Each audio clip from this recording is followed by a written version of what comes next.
L'info écho avec Capital. Bonjour à tous et bienvenue dans ce Flash Écho. On commence avec le chiffre du jour, 1125.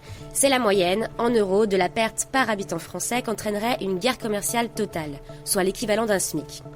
On redoute en effet une escalade suite à la décision des États-Unis d'augmenter les droits de douane. D'autant que ses partenaires commerciaux ont déjà répliqué. Si les protagonistes ne s'arrêtent pas à temps, le Conseil d'analyse économique estime que les risques seraient majeurs pour l'Union européenne, les États-Unis et la Chine.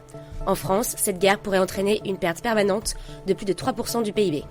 Le coup de gueule du jour est poussé par le député de la France Insoumise, Alexis Corbière, qui refuse qu'un compteur intelligent Linky soit installé dans sa permanence parlementaire de Montreuil. Le député a partagé sur son compte Twitter une lettre qu'il a écrite à Enedis, le gestionnaire du réseau électrique. Alexis Corbière avance plusieurs arguments déjà utilisés par les anti-Linky. Il estime que le remplacement du compteur est une dépense inutile. Il pointe également les risques du Linky pour la santé et la vie privée des utilisateurs. Un groupe de députés de la France Insoumise avait déjà déposé une proposition de loi en mai dernier à ce sujet. Il souhaitait permettre aux particuliers et aux municipalités de refuser le Linky. Cette proposition avait été écartée. La news high-tech, cette fois, concerne Netflix. La plateforme teste actuellement un nouveau forfait, et ce n'est pas une bonne nouvelle, puisque les tarifs augmenteraient. Le nouveau forfait Ultra est proposé à 16,99€ et regroupe toutes les options qui étaient jusqu'à présent proposées par le forfait Premium à 13,99€. Ce dernier garde le même tarif, mais avec moins d'options. Netflix réalise actuellement des tests et les options supprimées ne sont pas les mêmes selon le moment. Si vous voulez souscrire à un abonnement, il est donc recommandé d'attendre quelques jours. Ce qui est sûr, c'est que les nouveaux abonnés qui souhaitent accéder à toutes les fonctionnalités subiront une hausse de 3€.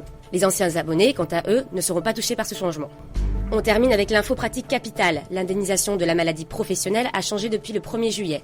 Jusqu'à présent, il fallait attendre que votre médecin reconnaisse la maladie professionnelle pour toucher une compensation financière. Depuis quelques jours, il est possible de demander des indemnités dès l'apparition des premiers symptômes. La première consultation du médecin permettant de dater le début de l'indemnisation. Vous pourrez ainsi bénéficier d'un remboursement rétroactif dans un délai maximum de 2 ans.